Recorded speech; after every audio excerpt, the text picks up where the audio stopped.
Hi, this is Savannah. And this is Brian from the Dorky Diva Show. And you're listening to Star Wars, the best place for below-average Star Wars. The Dorky Diva Show presents... Why is this seat so much more comfortable? The long-awaited sequel to the adventures of the Zolan Dart audio drama. Have you seen the captain's datapad? Trying to work, Murph. Piloting the Zolan Dart by himself. You do understand the details of this particular job, correct? I've been on plenty of jobs like this. With you! Reldar Sias returns to a planet he thought he'd left behind for good. Is there a reason you didn't mention I was tagging along? Hopefully having you there will make others think twice about messing with me. Making new friends. Oh, you must be the pilot of the Zolan Dart, yes? I guess I am. And reconnecting with old ones. Reldar? Vera? What are you doing here? Until past grudges resurface. I'd be minding my own business if I were you. Well, if your business wasn't being handled right in front of my face, maybe I could mind my own business. We have to leave. Now. Why the rush all of a sudden? We're in trouble. If it isn't little Reldar Sias. Hey, Yorick. Long time no see. Roz already knows you're here. Oh. Look who decided to come home. Reldar must confront his origin. I must admit, I never saw this as being a part of your past, Softshell. Or let it define his future. I will get what is owed to me, no matter the cost. Because what Roz is trying to do is wrong. Says you. My blasters. We're going to need these. Take that, Sleemo. Who do you think you are? The Adventures of the Zolan Dart, Episode 2, coming soon.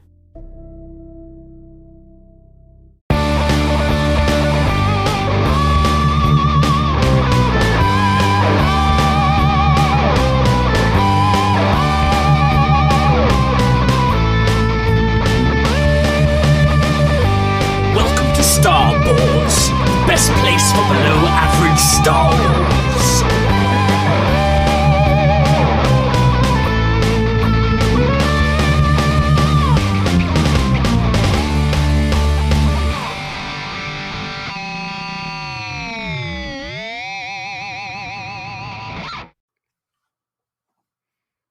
Ho ho ho! Hello there, and welcome to the Star Wars Show, the best place for below average Star Wars. We are back with a very merry Christmas special. I am the Jolly Jedi Pete. I'm Jason Hondo Ling. And we are joined again by Dystopian Simulation Radio's very own Chris Santos. Chris, how are you doing? I am excellent, Peter, and it's great to have it's great to have me back on the show personally. I can say that. I don't know how you feel about having me back, but thank you for inviting me both. And I'm very excited to talk about all the fantastic Star Wars memories from Christmas and things that have happened this year. Indeed. We've got a lot to unpack. So essentially what we're going to do in this very festive special episode, we're going to talk about the Star Wars year in review of 2023. We're going to talk about Star Wars holiday memories. Both ours and some of our lovely listeners have sent some of theirs in, and also some Star Wars Christmas presents of the past, and maybe some of what we want from the future, maybe. There's also a little news topic we want to talk about. Disney has released sort of a press release today, as of the 21st of December when we're recording this. So listeners will be listening from the 24th. So yeah, we're going to talk about that. But also, Jason, I know you weren't on our last episode because you were otherwise busy fighting some Imperials. Tell us what you've been buying. I know you've been down to Jedi Archives and you've been splashing the cash on not just you but the family, getting some Christmas presents for yourself and them. So take it away. Yeah, obviously I cannot actually reveal the Christmas presents, just in case my daughters listen. But I will reveal those later on, but they are pretty cool. But the one thing I found, which I was really, really pleased with, is anyone that knows or has heard, I'm quite a fan of the Micro Galaxy Squadron from Jazzwares. And Ben down there's got a nice selection. He's got a couple of the AT-ATs. But the thing that caught my eye straight away was the Marauder, which I'd seen people trying to get hold of. And I thought, yeah, I've got to have that. So I have got in my possession the Marauder with Omega and Wrecker as the minifigures, and it is a really cool model, as they always are. So I was really pleased with that. And then I also had Brucey bonus of heading into Tesco's, and there they had the Star Wars Rivals, which they've got on offer at the moment. So with your club card, instead of the usual £5, you can get them for £2.50. Oh, sorry, guys. So I picked up 4 of those, and I was happy to reveal that I got Palpatine, I got Princess Leia, and Grand Moff Tarkin, and also the rare hologram of Yoda. So I was really pleased with those hauls. So that was pretty cool. Was the Palpatine like Emperor Palpatine or like Chancellor Palpatine? It's Emperor Palpatine. Nice, sweet. And that's a tabletop game, isn't it, from Funko? That's right. Yeah, it's something I've been collecting the figures. I'm trying to find someone locally to play against. And I'm possibly going to try and teach my daughter about it over Christmas. Fingers crossed. Well, hopefully you beat her. Otherwise, you might have to start buying her all the figures if she gets good at it. But yeah, Chris, have you bought any Star Wars merchandise lately? Well, yes and no. Not really, but I did get some Star Wars socks the other day. So there was a certain site, which I'm sure you've seen all advertised, that sell things very, very cheaply from China. And I decided, yeah, go on, I'll give this a go. And I got a pack of 5 different socks, which are kind of if you've seen the Star Wars stance socks. Yep, very nice. They're pretty much those, but I have a very sneaking suspicion that they're not legit. Are they good guys, bad guys, or a mix? It's a mix. But I'll tell you what I really wanted. They had some Boba Fett ones, which were in the Mandalorian Boba Fett green with kind of his head helmet at the top, and I was like, oh, those rock. And then there was a Luke Skywalker one. There was an Obi-Wan Kenobi one. There was an R2-D2, and I think the C-3PO was the other one. And they were all, it was almost the same price to buy a pack of 5 as it was to buy the Boba Fett one on its own. So I thought, oh, go on then, I'll do that. So that was a little Christmas present to myself. I also did the Secret Santa at work today, and I received a Star Wars T-shirt, which was I'm very easy to buy for. I think every single year it's either been something Star Wars or something wrestling. So it's I'm very easy to buy for Secret Santa. So it was a Star Wars T-shirt, but it was basically like Chewbacca's burger shop type of thing. So again, like not I'm guessing. Well, actually, you know what? It was official because it's got Star Wars tags on it. So yeah, it is the home of the blue milk burger, apparently. Ooh, I would try one of them. I don't know. Have you seen how they get milked? I haven't seen how they do it. No. You not see that bit at the beginning of The Last Jedi? Oh, that's the green milk, man, not the blue milk. Oh, is that a green milk? Oh, sorry. Green milk. That's the green milk. The blue milk, the creature's bigger and on land and hairier. Oh, might make it even worse, I suppose. Is that Aunt Beru? She does the milk, I reckon, definitely. That's why they need to get droids, just so they can do it. I mean, who knows how they milk them? Maybe that's going to be in a new TV show. Speaking of TV shows, a new press release has been released from the Walt Disney Company about shows that are coming in 2024 to Disney Plus.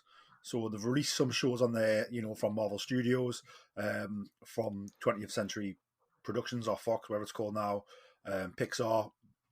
Got release dates, things like that, and then they've also released There's 4 Star Wars shows on the list.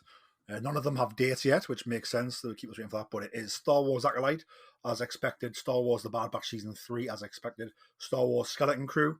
The Holidays Jude Law is coming to Star Wars. I cannot wait.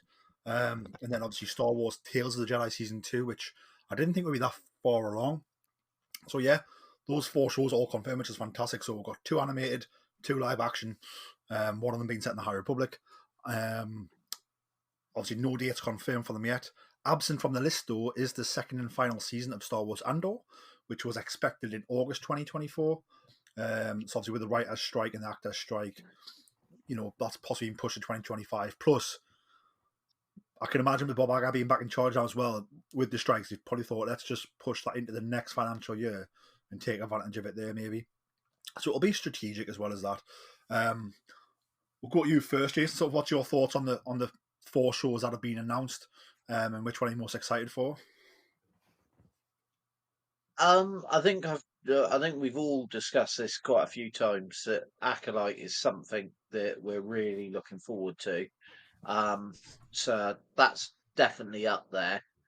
Obviously, being a huge animation fan, Bad Batch, although I'm sad to see it go before its time, I'm looking forward to seeing how it concludes.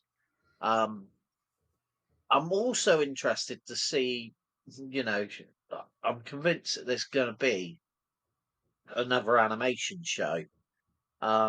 So I don't think they're just going to do the Tales of the Jedi. So I'm wondering if, in the next year or so, we might get a hint of something different. Maybe High Republic, although obviously I know they've got the Jedi Kids thing, so, but maybe High Republic, maybe even further back, or, there's so much that they could do, but that's something I really hope for. Obviously, really looking forward to seeing what they do with the next series of Tales of the Jedi. That'll be something that will, just I enjoyed the first season that they did of that, and I just want to see, which characters they choose and all of that sort of thing. And obviously, Skeleton Crew, again, it's another interesting concept. Jude Law, a very talented actor, so for him to be leading up the cast, I think that's going to be quite interesting. So all in all, 2024 to me is looking like a bit of a bumper crop.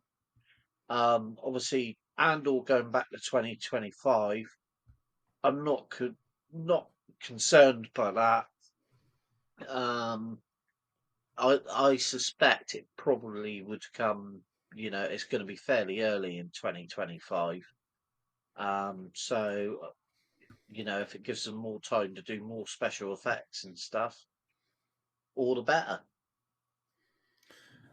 Yeah, I think for me, I'm excited for Tales of the Jedi. Like I said, I wasn't about the company announced so soon. I think there's so many Jedi throughout all the different eras of Star Wars. Some I haven't even met yet. So that series could go on forever. And they could keep bringing in, telling us tales from Jedi, from the very first Jedi to the very last Jedi, and every Jedi in between.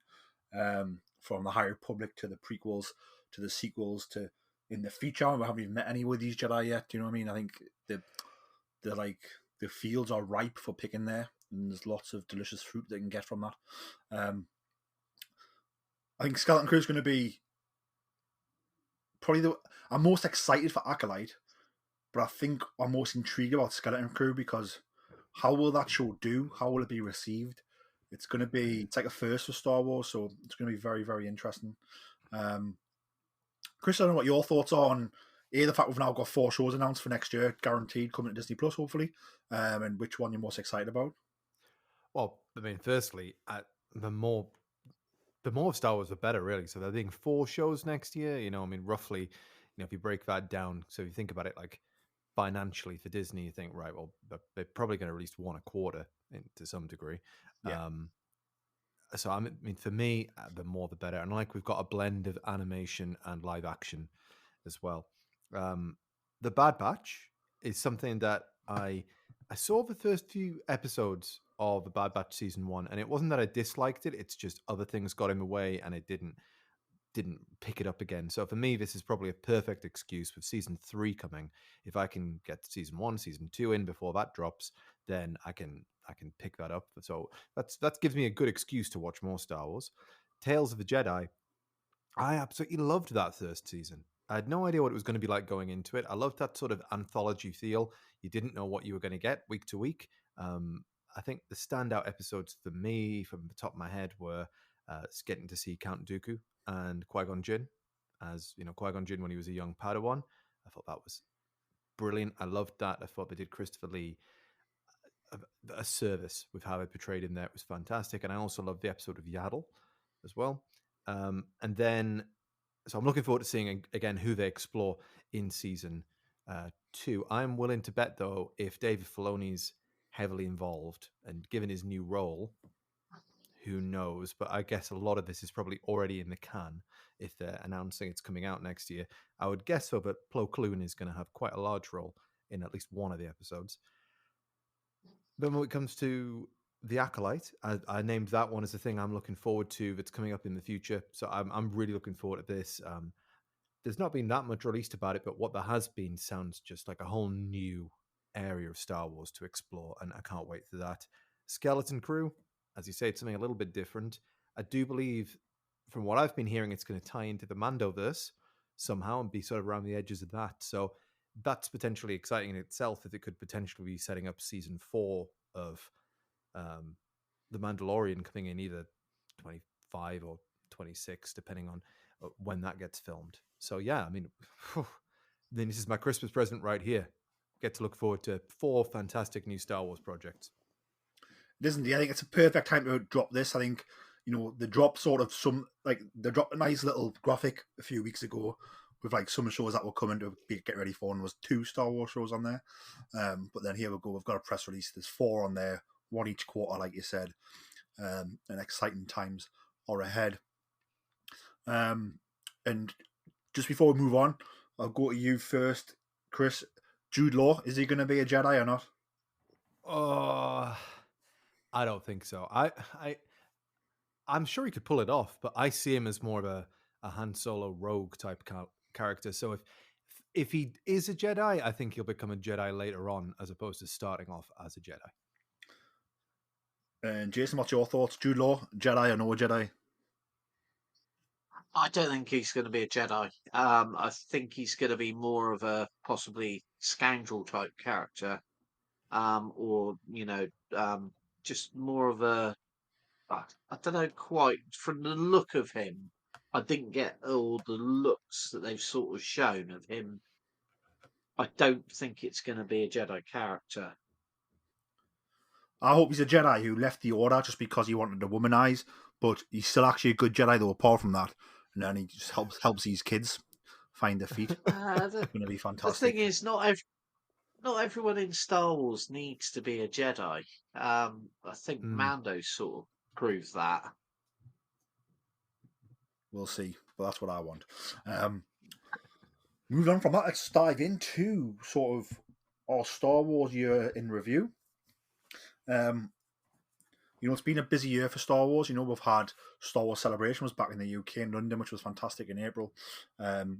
Year sort of ended out with Ahsoka coming to screens, and the return of Anakin Skywalker, the return of Thrawn, the return of Ezra, Sabine, Hera, all these characters to the live action screen. So it's been a wild year, as well as everything else that's been happening. I think we'll go to you first, Chris. Just sort of take us through your Star Wars year in review and tell us about all the good bits that you've had. Sure. I mean, again, 2024 is looking great, but 23, I mean, there's nothing to shake at either. I mean, firstly, I was really, really looking forward to Mando season 3. I absolutely loved season 2. I've loved everything that's been happening with The Mandalorian, and season 3 came along, and it wasn't my top thing of the year, which surprised me. I think it was great, and I think if it had been season 2, if that makes sense, then it would have been amazing. But the fact that for me it didn't quite follow up on that Luke hallway scene and everything else. I think a little bit of a disservice was done by putting quite a lot of the key scenes in the Book of Boba Fett that maybe would have translated over into Mando 3 a little bit more. However, we did get some absolutely fantastic moments in The Mandalorian Season 3. A lot of cool cameos, and I mean, when you see Din and Grogu together, it's always great. What was my Star Wars thing of the year, unexpectedly, was Ahsoka. And I wasn't anticipating disliking it, but the thing that it essentially ended up being was another season of Rebels. And I think that's what I loved the most about it, because I adored Rebels. Clone Wars, I'm not as hot on as some other people, but Rebels, I absolutely, I thought it was just brilliant. So for that and a lot of the characters, pulling over, I deliberately didn't watch anything about it. I like to be a little bit surprised when I'm watching things. So I might watch a debut trailer, but I don't want to pour over all of the information. And I just thought Ahsoka was just brilliant. We touched on this the last time we talked, Peter, but, Ray Stevens' character was brilliant. Getting to see all of those Ghost crew again, well, almost all of the Ghost crew on screen was amazing. And Ahsoka herself was just the most likable character. And I think I told this the last time, but my wife is a sort of adopted Star Wars fan. She didn't become a Star Wars fan until she met me, and she's begrudgingly watched everything. But Mandalorian was where she really became a fan, but she absolutely adored the character of Ahsoka. She thought she was so cool, and Sabine as well. So I just think that shows probably connecting with a lot of people on different levels. The other really big thing for me personally, we talked about this on our Knowing Me, Knowing You episode, I love video games. Love them. So getting a new AAA title in Jedi Survivor this year was just the tits. It was fucking brilliant. I absolutely loved that game. It continued on from Fallen Order perfectly. If you're listening to this and you haven't played it, or you haven't played the first game, that you'll be able to get them both on discount right now. I'm very, very sure. They're absolutely perfect games. And I can't wait for the third installment, whenever that'll be coming in 2 or 3 years' time. Do you want me to cover news and things as well, Peter? Yeah, can do. Sure. I mean, I just noted down here when you asked me to kind of do this, that, but the sort of big news as well. So obviously Dave Filoni moving into that kind of overarching role, sort of what I would call the George Lucas role, looking after Star Wars, something he's really been groomed for. I think he's the best person for that role. And I'm not always his biggest fan. I don't need that many wolves in Star Wars, but I think he's great. I think he's taking it in the right direction. So I'm really looking forward to what he's doing, and what he did with Ahsoka was brilliant. Next, sorry, Peter. I was going to say, I think that was such a big announcement that, it's been talked about and hinted at, and people have gossiped about for a while, but to finally have that announced in black and white that Dave has that role, I think, is the culmination of a lot of years of hard work from Dave to finally get that. So, congratulations to him. I think that's one of the big moments that isn't actually part of the Star Wars canon and storytelling and such, but such a big part of the Lucasfilm company going forward. Definitely. I mean, it's a huge, huge event. I mean, they found their person. I mean, it was obvious who it was, but finally they put that stamp, and I think it's a big vote of confidence in both Dave, and gives a lot of confidence for fans as well moving forward. And now, speaking of that, the other big announcement was that he'd be heading up a sort of series of movies, at least one movie of his own, and it's not quite confirmed, but the heavy rumors out there is that it'll be, in the vein of Heir to the Empire, which is one of my favorite Star Wars EU books. And so I'm looking forward to seeing how they take that on. I actually recently reread Heir to the Empire, and I think, obviously, given the characters and so on, it's going to need some heavy changes from where they were, but I think a lot of it could probably be shifted around with what they've set up in Ahsoka, and also what was set up quite a bit in Andor with the political side of things that was introduced. So I think that's going to be really interesting to see where that goes. Whether he'll do the full trilogy and also do the other 2 books in that trilogy, I don't know. Or whether it'll just be called Heir to the Empire in name only, and will just feature Thrawn, is yet to be seen, but I'm here for the ride. And my final bit of news I wanted to point out, which was a really, really unexpected thing, was that one of my favorite games, Dark Forces, is going to be remastered. It's coming out next year, early next year, by the same people who did the Deus Ex remaster and various other ones that have been out there. And I think it's going to be, well, I'm looking forward to play it anyway, because it is basically the old game, but it's been brought up to new visual standards and performance. So that's great. As I told you the last time, I just need more Kyle Katarn in my Star Wars.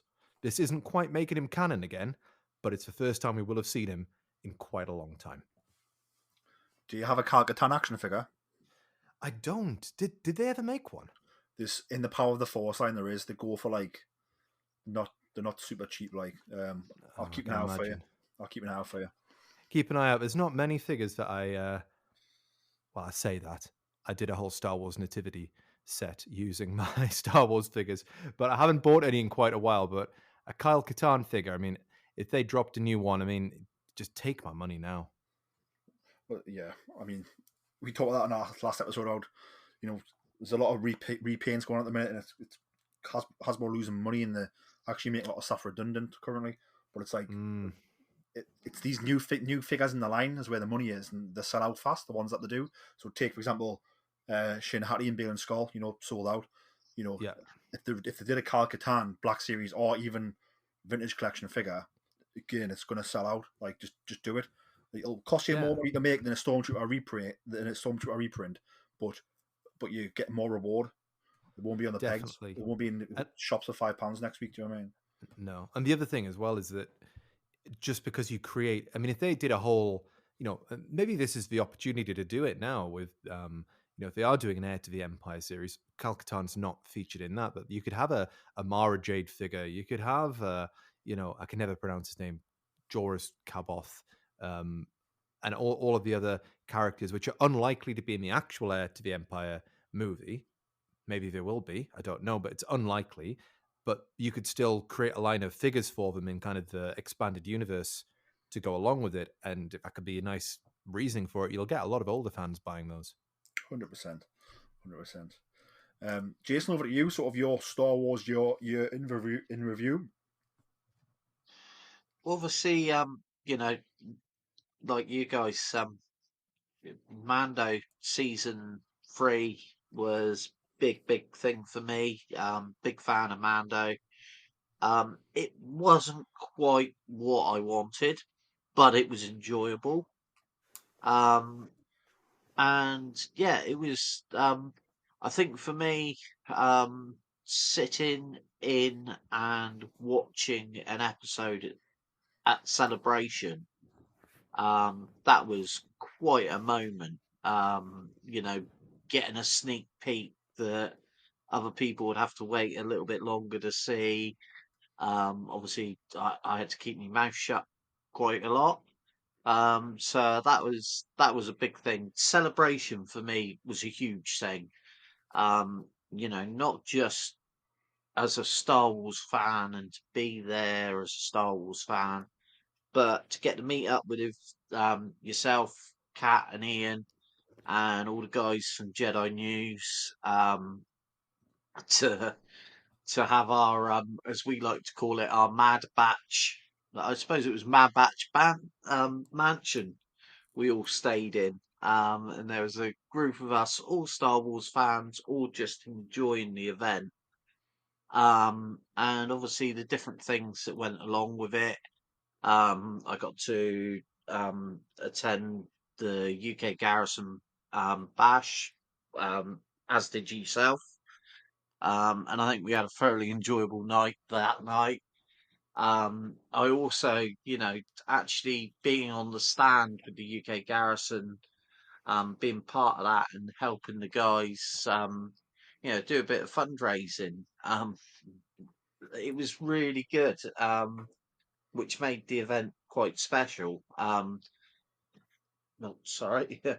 Obviously, also, whilst I was there, Jazzwares kindly presented me with my Millennium Falcon from Galaxy's Edge. So I've even got my little Hondo figure. which obviously that was just magic. Um, and yeah, then obviously late as the years gone on, I've done a couple of events with Jedi News. Going to the conventions is something that next year I really want to do more of. And got some exciting things that I'm hoping to be involved with next year. So that'll be cool. And hopefully my daughter will be going out as Bo-Katan to do her little cosplay. So I'm looking forward to then, this year, I took her to a convention where she was dressed up as Rey, and she just, it's something that I didn't realise, seeing the kids getting involved and enjoying the dressing up, and then you've got all the adults dressed up, and the way they all interact, and it's just a lot of fun. So yeah, I want more of that, and hopefully that's coming. And then, like Chris has just said, Ahsoka sort of blew me away.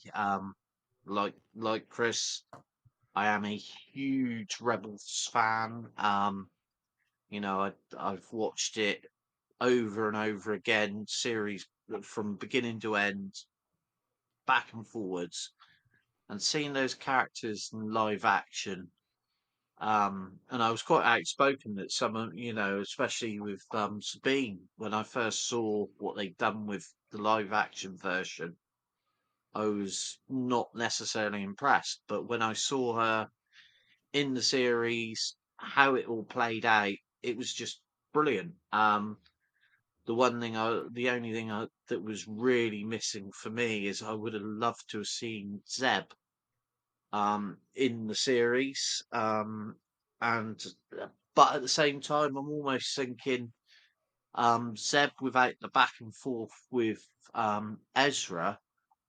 Maybe that's something that needs to happen in the next season, if and when it happens. And I'm certain they will bring Zeb back because obviously, he's appeared in Mando. They're not going to put the work in to create a character like that and not use him again. So that for me, and Ray's role as Bane's Skull, I think that's probably one of my favourite things to come out of Star Wars for a long time. And I think he just gave a powerhouse of a performance, and the more I see it, the more I love it. And it's sad that we've lost him so soon. And I just hope that Dave's obviously got some plans in motion for carrying on the character, which I'm sure will be done in respect.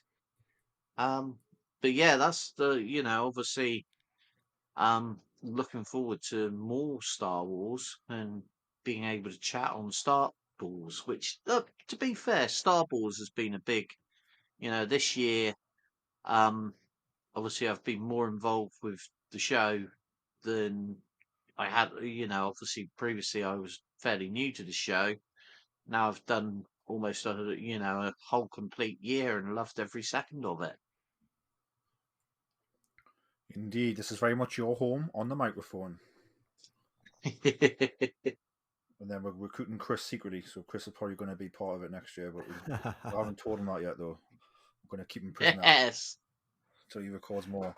I think for me, my year in review, it's crazy to think that like Mando was like at the beginning of the year, isn't it? Yeah. It feels like light years away almost. But yeah, I thought Mando season 3 for me was like, had the highs of Mando season 3 were like really, really high.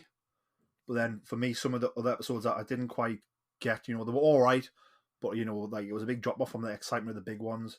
So it was mainly hits with a couple of like mediocre ones in there, but overall good. And like I said, set up sort of,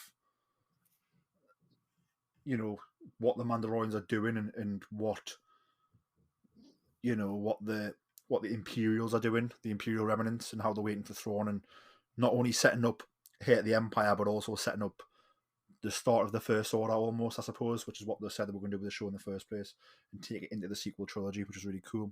And that was there in that season, so that was probably the thing I enjoyed most about The Mandalorian. Celebration was absolutely fantastic. You know, got to meet up with yourself, Jason, was wonderful. Again, in the Mad Batch mansion was fantastic. Obviously, everybody who was there was wonderful. Got to meet some old friends at Celebration I hadn't seen in a while, which was great. Savannah, Brian, Jared. You know, got to bump into some awesome podcasters, you know, Charlotte and Kate from Sky Talkers, Brandon from Talk Me 94, to name a few. You know, I think the announcements of 3 new movies coming out. We knew some movies were getting announced at Celebration, but I wasn't expecting 3. And for like it to be like a Daisy Ridley Ray movie with a director there as well attached. You know, and then obviously James Mangold doing a Dawn of the Jedi movie was pretty crazy as well to be announced. You know, the Dave Filoni movie, I could sort of see coming and getting something in the Mandoverse to wrap it up, but the other 2 were pretty out of left field, I thought. You know, I think Ray was going to come back, but I didn't think it'll be this soon. So the fact we're getting that is pretty awesome. And then again, you know, we just had sort of Ahsoka came out and everyone's excited for it, and then I think everybody was loving it. The show was awesome, but it also like it went above and beyond sort of the expectations. I feel, and the expectations were high. You know, the way it brought Hayden Christensen back as Anakin Skywalker, and the way that was dealt with in the World Between Worlds was fantastic. Seeing Sabine, Ezra, and Hera again, Chopper again doing well. You know, these Inquisitors and these people working for Morgan Elsbeth, you know, new characters. You know, I thought Shin Hati was a fantastic character. Balin's obviously fantastic, as we talked about. But, you know, like the likes of Marok, who was, you know, sort of the third lightsaber user being used by Morgan Elsbeth, and, you know, like his sort of origins, which are still question marked, you know, was quite intriguing and good. You know, I think we've got to see Hu Yang back, voiced by David Tennant. Fantastic. You know, we've got to see the Jedi shuttle back. Just a lot of awesomeness. The zombie troopers at the end there, crazy. Got to see, you know, a new Star Wars galaxy. You know, because that's where they end up on Peridea. It's a second galaxy in the Star Wars universe, I suppose is the terminology. Maybe I could be wrong, but it's crazy, isn't it? You're thinking then the fact that, yes, some characters come back to our known galaxy, but then some characters stayed there in the new galaxy. So when those adventures continue, we're going to be in a different galaxy of planets we don't even know, or the history we don't even know about, which could be the Mortis gods who were teased. Do you know what I mean? And the origins of the Night Sisters, which is, you know, an absolute fever dream for someone who loved Clone Wars. That we're finally going to get that in live action as well. It's wild. So yeah, that was sort of my year in review Star Wars wise. Just a lot of wildness and awesomeness, and moving into an era where it's things we don't expect anymore, which I think is pretty cool. You know, I think when you're in the middle of a trilogy, you can sort of expect what's coming. You know, what's going to be movie 2 or movie 3 in the trilogy with these characters and doing the same thing. You know what I mean? Excited still, don't get us wrong, but do you know what I mean? It's following along the train track, where I think because there's no active like trilogy happening at the minute, like it's just sprinklings of Star Wars from everywhere, and you never know where the next sprinkle's going to come from. And that's what it's been like with announcements this year, I think, which is absolutely fantastic. And it's going to make next year, as we've talked about, you know, some of the shows that are coming out. That's before we even look at like what comics and books are coming out. You know what I mean? It's going to be a wild time for us. It's going to be one giant feast of Star Warsness, I suppose you could say. Podcast-wise, it's been pretty wild for the podcast. Obviously, I think we've put out over 1,000 minutes of content over the year. And we've seen quite a lot. Obviously, you know, we're obviously an English language podcast, and, you know, we'll get a lot of plays in the UK and the USA. But we've grown quite a bit in percentages in Australia. I mean, I know they speak English, but Australia, Canada, Puerto Rico and Germany are sort of the 4 countries that we've had the most like growth in over the year. So if you're listening in Puerto Rico, thank you very much. Obviously quite a big wrestling territory is Puerto Rico. But yeah, thank you for listening for Star Wars, and obviously Germany. Thank you very much for listening there. So yeah, we've seen some growth in those countries, which is pretty awesome. And like I said, the English language ones maybe not as surprising, but when you see Puerto Rico and Germany, it's sort of quite a nice surprise, actually. So goes to show that other countries are better than us, because in the UK we don't really learn other languages, where in other countries that obviously do learn English as a second language pretty well. So we tip our hats to you and we show our respects. But yeah, I think that brings in sort of the year in review. Unless you've got anything you want to add, Chris and Jason.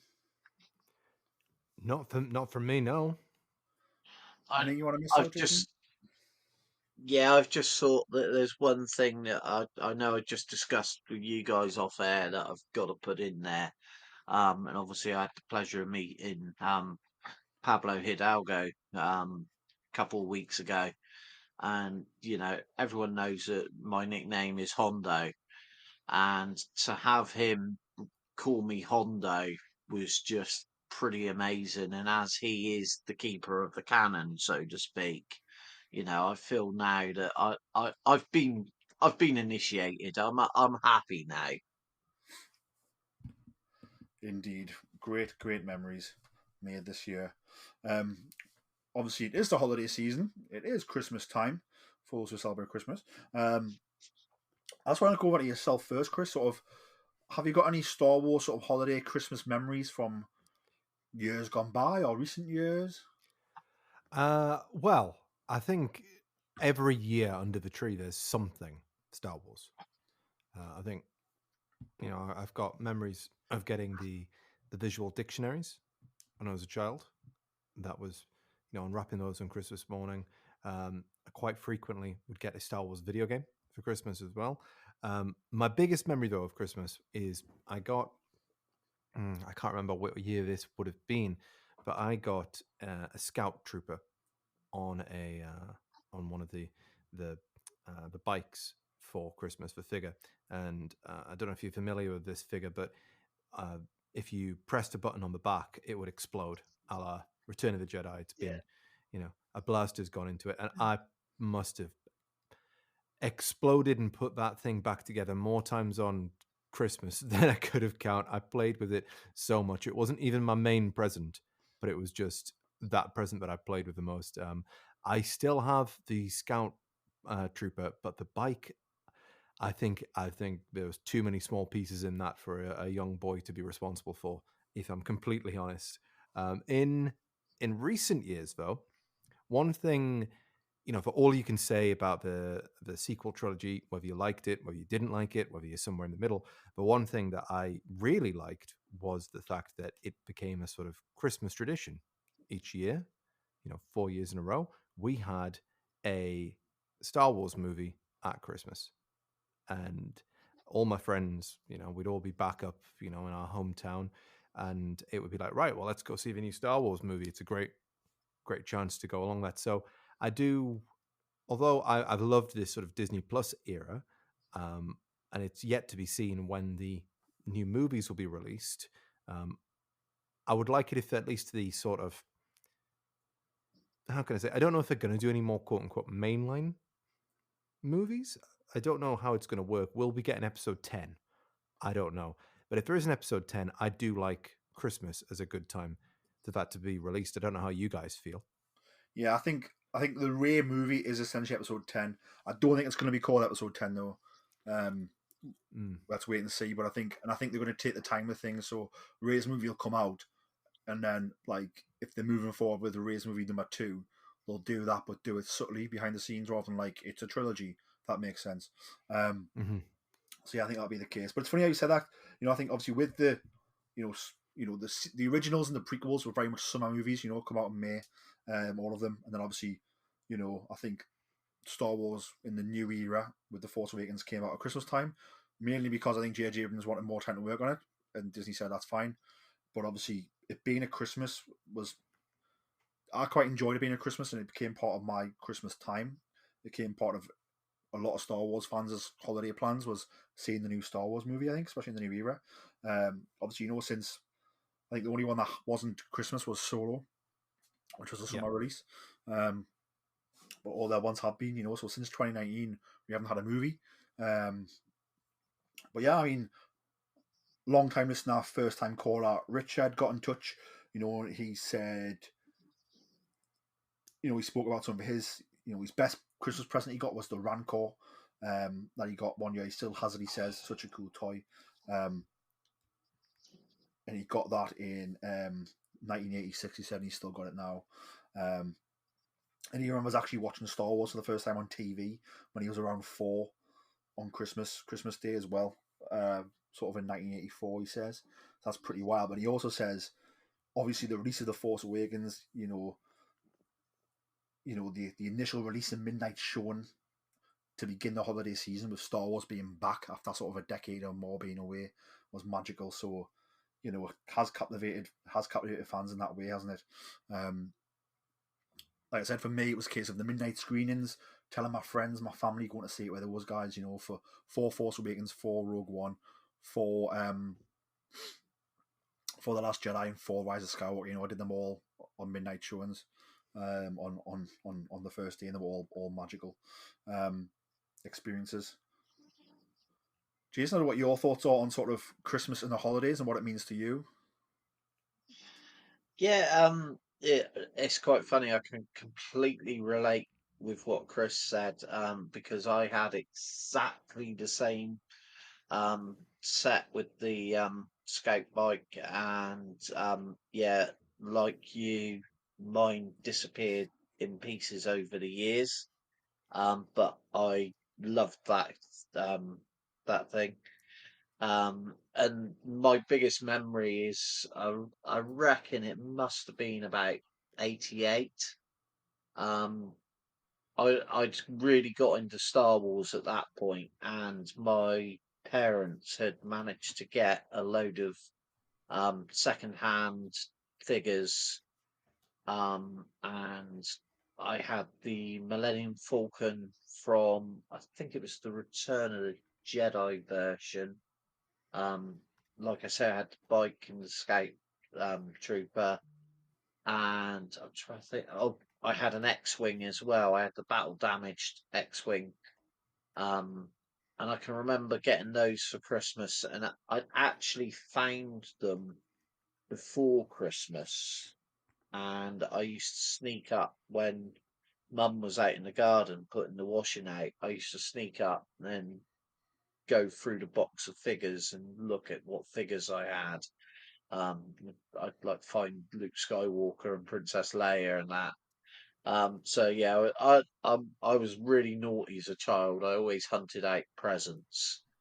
And like yourself with the films, obviously since the new films have come out, one of the things I enjoyed was it was during the Christmas holidays. I'd take normally because my youngest daughter was a little bit too young to sit through Star Wars, but myself and the eldest would go off, and we'd go to there's a cinema in Dorchester that's, rather than being the big multiplex, it's a small, I think it's a free screen cinema. And you go in and you get your popcorn, and you go down and sit in the screen, and it was just it was a real experience sitting there and sharing Star Wars with her. So I'm looking forward to that coming back with the new films and doing that again with my younger daughter. But yeah, the films, obviously Rise of Skywalker for me, although not the greatest film, holds quite a special place because it was just before Christmas it premiered, and with the Jedi News guys, I got an invite to go up and be there at the European premiere. So obviously the experience of going to London over Christmas was a bit daunting, and I got up there, and yeah, with my shirt and tie, and then walking along the blue carpet, and sitting at the front of the cinema, and then seeing the cast walk by, and I think I've told this story before. I know the guys from Jedi News have.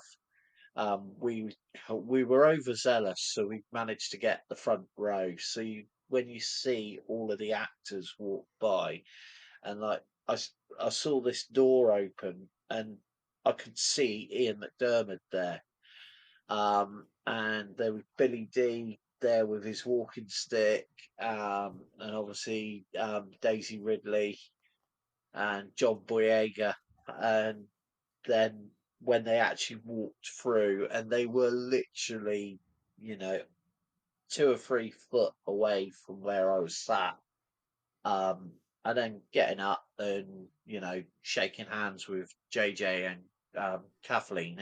It was just yeah, it was an experience, and that was that made Christmas 2019 a very, very special time. I know it sounds absolutely wonderful, and some of the pictures from that event that he's all in is really is magical. Speaking of toys and such and presents, David got in touch. He said absolutely loved all the merchandise from the release of Rogue One. Obviously, he was buzzing for Rogue One. He's a big A New Hope fan.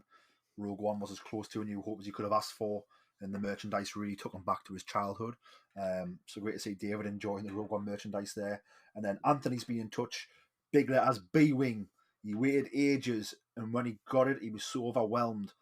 Best memories watching Star Wars Christmas Day with his brother and mum, full of food, still on the edge of their seats with his brand new B-Wing. What a magical Christmas that would be, a B-Wing. I remember sort of my 4th Christmas, I think, when I got the Millennium Falcon from Kenner and some figures. And like, remember trying to play outside with it, and it was snowing a little bit, and trying to pretend it was hot outside, and just magical memories of Star Wars as a child, getting Star Wars, and then even now as an adult, I love getting Star Wars presents now. So the years go by, but we don't change as Star Wars fans, I think is the message there. What's the best Star Wars present you've had, Jason? I think the best has got to be someone bought me for my 40th, my first proper lightsaber, which was JQ Saber. Saber. That's pretty special, that one. I've had so many. Everyone knows if they want to get me a present, it Star Wars related. This year, I've actually got it sat here at the moment. I got one of those little LED lights where you've got the little perspex cut out, and it just comes on at colour. That to me, just stuff like that, just a bit of fun. But yeah, I've got so much Star Wars. Like everyone just gives me Star Wars stuff, so to say one thing is hard to really tie down to. I remember I got this really cool. It was like the controls of like an X-wing cockpit, and then out the front of it, it had like a miniature scale X-wing that moved, but like it made all the sounds of an X-wing. And I remember building my own cockpit out of like Christmas boxes and wrapping paper, sitting in it, and then using that toy as like I was flying the X-wing. It's a pretty cool moment. I don't know what that is. It might be Mum's loft still. Might need to get that. Don't know what the wife will say if I start building boxes again, like, and pretend I'm an X-wing, but worth a shot. The thing is, Peter, as soon as you have children, you can do that again, and no questions are asked. That sounds good. Any presents? I know you've talked about the speeder bike, Chris. Any other presents that you want to bring up?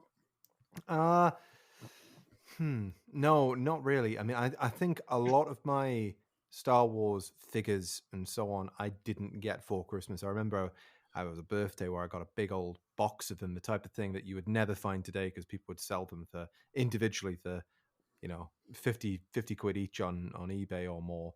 I remember I got that, but no, for the Christmas, I think the main thing is socks. I mean, I'm actually wearing a pair of Mando Star Wars socks at the moment, which are Christmas themed, of Grogu, Mando, and the frog.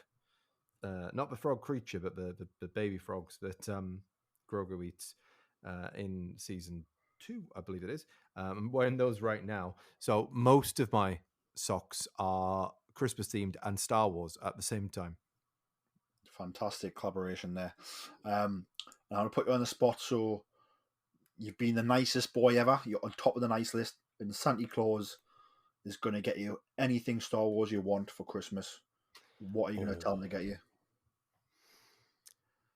I think if I could request one thing, it would be I'm quite restrained when it comes to merchandise and things because I know I have to contain myself. I know that left unchecked, I would just consume and buy left, right, and center. So I think I would want something that could be sort of incorporated into the room somehow rather than just kind of stay in a box in a loft somewhere. So one thing I've always wanted is a screen accurate Luke Skywalker lightsaber from Return of the Jedi. Return of the Jedi is my favorite movie. Luke's my favorite character, and that green lightsaber is my favorite lightsaber. So if I could get one of those, it doesn't even have to be a light up one, just like one of the like a display one. I think that's what I would ask for. Good choice, very good choice. Jason, same to you. Just pretend you've been good for once, right? You haven't been a pirate, and you're on the nice list, and Santa Claus is going to get you whatever you want, Star Wars wise. What are you asking for? Oh, well, the one thing that I've been asking for this year, but I'm still holding out hope, is the Lego Ghost and Phantom. It's anyone that everyone knows I love Rebels. Obviously, I've got the original Ghost and both Phantoms. So I just really want to get the newer version. But I'm still holding out hope that that could happen over the next month or so. Otherwise, I think for me, I would like to get a proper, well-made Jedi robes. Very nice. Screen accurate. Not all the trimmings? necessarily not necessarily screen accurate. I'd like to have it a little bit personalised so that it's a little bit me. Awesome. Speaking of merchandise, it has been a crazy year for Star Wars merchandise. I think we've finally had a HasLab backed. The past two Star Wars HasLabs have failed. But we're finally, they brought the Ghost, they brought the big gun, the Ghost come out from Star Wars Rebels, from Ahsoka, got back straight away, met all its stretch goals, which is fantastic.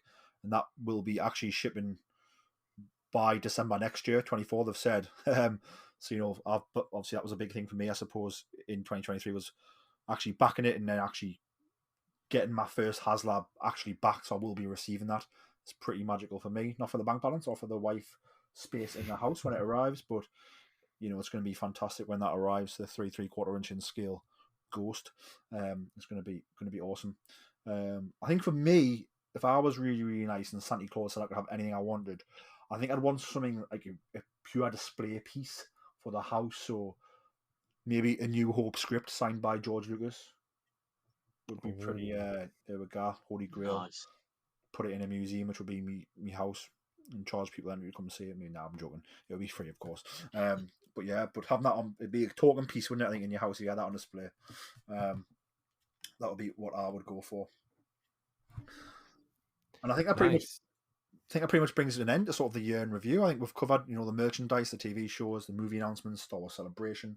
I suppose the announcement that the next Star Wars Celebration is not going back to America, but it is going to a different continent. It's going to Japan.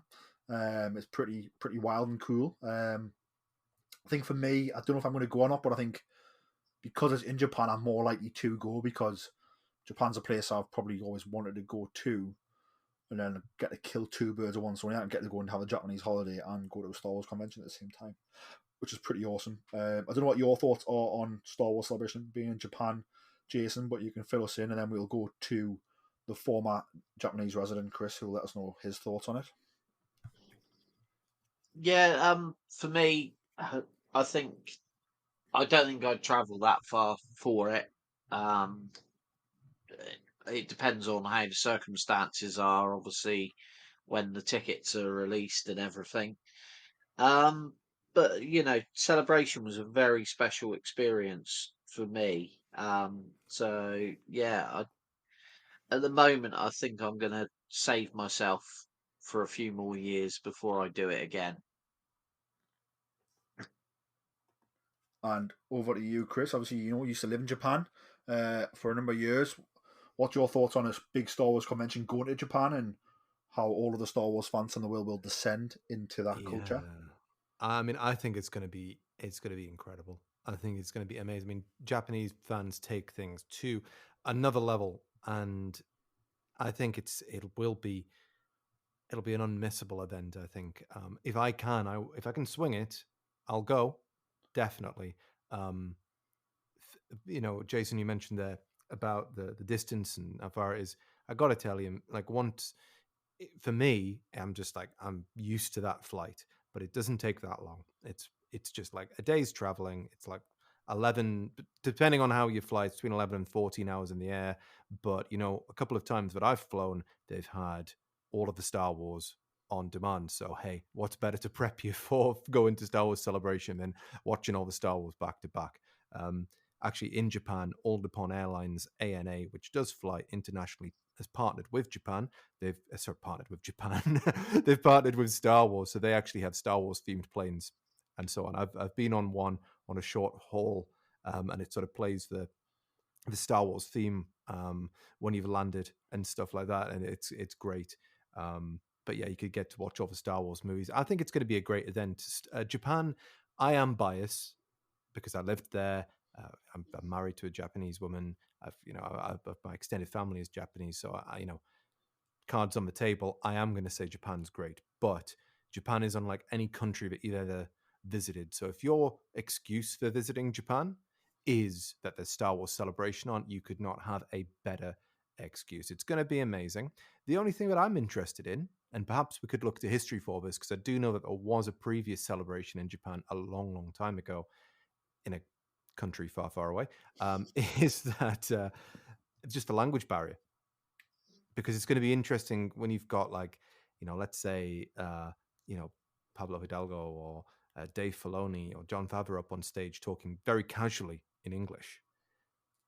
A large portion of those fans won't speak perfect English. They'll speak very good English, but maybe not to the degree of being able to just interpret things on the fly. So I wonder if they'll have anything in place like, interpreters or subtitles or anything along the lines. It'll be an interesting challenge for them, which they wouldn't generally think about if it was being held in an English-speaking country. Yeah. But I'm glad it hasn't gone back to America, because I think it would have been easy for them to go back to East Coast or West Coast America. Yeah. Come up some theme park sales in the process. Yeah. But exciting times. Chris, any last thoughts about Star Wars in 2023 and what's to come in Star Wars 2024? I think we've pretty much covered all of it. I think Star Wars in 23, I mean, for me, this is a great time to be a Star Wars fan. I mean, all of us have lived through two periods of our lives where we thought, we're never going to get any more Star Wars again.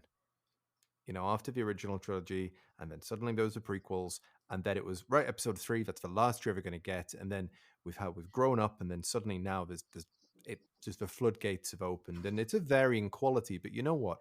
I'll watch it all. I will have a good time, and I'll enjoy it. And you can't bat 100 every single time, but you know what? More often than not, Star Wars knocks it out of the park. So I'm looking forward to 2024. I think we've got some really interesting things. You've got, a Bad Batch, like we said, which can be relied on. People know what's there. Tales of the Jedi, if it continues on in the same vein as the first series, although it's not a direct continuation, but being an anthology series, but we know that the quality's there. But Skeleton Crew and Ahsoka, not Ahsoka, that was this year, The Acolyte are two new properties for Star Wars. I'm sure, some of it will blur in around the edges, more so with Skeleton Crew, but I think we're seeing the type of things that Star Wars needs a bit more, which is some new elements being brought in that can continue on. And I'm just excited to see where the future leads us. Star Wars should never forget its past, but I'm excited to see where the future goes. And over to you, Jason. Any closing thoughts on Star Wars in 2023 and your hopes for the next year? Obviously, there's a lot coming that we can look forward to. I'm sure we will get a lot more news, as now that the strikes are over, there's going to be the production and the planning for the new films. And, I'm hoping we're going to get casting announcements and stuff like that. So we got lots of stuff to, sit here and discuss again for another year, which we enjoy doing. Obviously, as I've said, for me, I want to get more involved and do more of the conventions next year. I want to possibly start costuming myself, but that's something I've got to work on. And yeah, just enjoy Star Wars, and enjoy sitting here talking to you guys about it. Definitely, we'll see what the future holds, but certainly Star Wars will be on the airwaves in 2024. Jason, where can the wonderful listeners find you on social media? At Hondo Link. And Chris, I suppose, where can the people find you on social media, and where can the people listen to the wonderful and wacky, awesome podcast you do about crazy, crazy stuff? Well, if you're interested in the podcast, then you can follow the podcast on Instagram at dsradio. Oh, sorry, actually, it's at d.s.radio. I should probably know the handle to my own show. Or if you search anywhere for Dystopian Simulation Radio, it will bring up everything that we have. The main place where you can find it. So it's Instagram. If you want to listen to us, I'd be really appreciative. You can find us on all of your garden variety podcast platforms, Apple Podcasts, Spotify, and any other weird and wacky things that you might listen to. If you want to follow me personally, you can find me on Instagram at Quantum of Santos. And if you want to follow me on Instagram or X or Twitter, you can find me at Jolly Jedi Pete. You can find the podcast on X or Twitter at Boz Star. You can also find the podcast on Instagram, Facebook, and TikTok at Star Wars Podcast. If you do listen on Apple Podcasts or Spotify, please just leave us a top review. Makes us guys smile for a long time. Only takes you a few seconds. Helps people find the show as well. And if you listen on any other type of podcast platform, there's a lot of them out there now, and it has a rating system. Again, just consider leaving us a top review. Again, it makes us smile for quite a long time, and it helps people find the show, and it only costs you a few moments. But that is the end of the show. I just want to say Merry Christmas to you all. Happy holidays. Religion and no religion, I hope everybody has a great time. I hope Santa Claus is good to everybody. May the force be with you all. And remember, always tell that to Kanja Club. Fearless Fred presents Mud 79, a fan-made Star Wars story, Season 2. The Empire stands on the verge of total defeat, its forces in tatters after a disastrous defeat at the hands of Separatist forces. The Imperial fortress of Camp Vibus has fallen. Spies have infiltrated High Command. Secessionist forces slaughter anyone friendly to the Empire. But the Mudders of Platoon 79 will not yield. They will not break, no matter the odds. For the Empire! But all is not lost. The arrival of a new commander brings hope for success. But with him comes a tighter grip, because failure is not an option. The Emperor doesn't tolerate such gross incompetence, and neither do I. The shattered remnants of Imperial might are rallied against a relentless enemy. Know that the Emperor watches over us, that we are the instrument that brings his peace to the galaxy. Experience the galaxy and join the Imperial forces as Solomon Kwai and the rest of the Mud Troopers march headlong towards a war they might not survive. Get down! Lead the way. Enlist today. Fearless Fred presents Mud 79, a fan-made Star Wars story. Season 2 is available for free on Apple Podcasts, Spotify, Amazon Music, or wherever you get your favorite podcasts. Hello, Star Wars listeners. This is Savannah Odit. You might know me as host of The Dorky Diva Show with my co-host Brian Balance.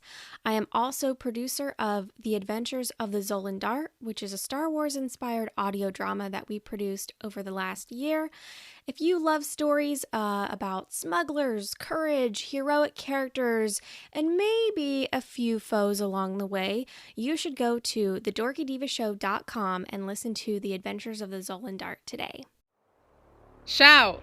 We've got your pigs. Were any of the critters harmed? What did you do now? I didn't do anything. I just freaked out for no reason. It was nice doing business with you again. Maybe next time we could deliver something less temperamental.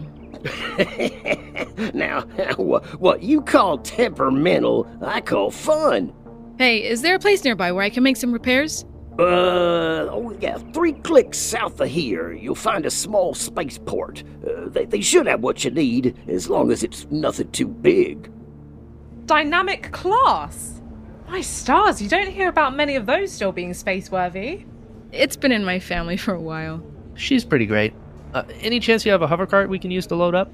I'll check out the HoloNet to see if anything new has come up in the sector. My name is Sereth Kol. I am the chief here on Kamai. My people and I have been experiencing food shortages as of late due to unforeseen natural occurrences. We are looking to hire someone. I say we take this one. The pay is great, and it's the type of job we're familiar with. Welcome. You must be Captain Otoa. I've already sent word to Pack 2 to expect you in the next cycle or so. You told him we were coming before we even accepted the job. That's rather presumptuous, isn't it? Perhaps, though once I received confirmation that you were interested and on your way here, I couldn't help but hope. Fair enough. Well, we'll be back as soon as we can. Well, that's not good. Is that blaster fire I hear? So you're the one. Captain, it sounds like they want to do this the hard way. I love when they got some fight in them. This is bad. This is bad. We're about to have a lot of company.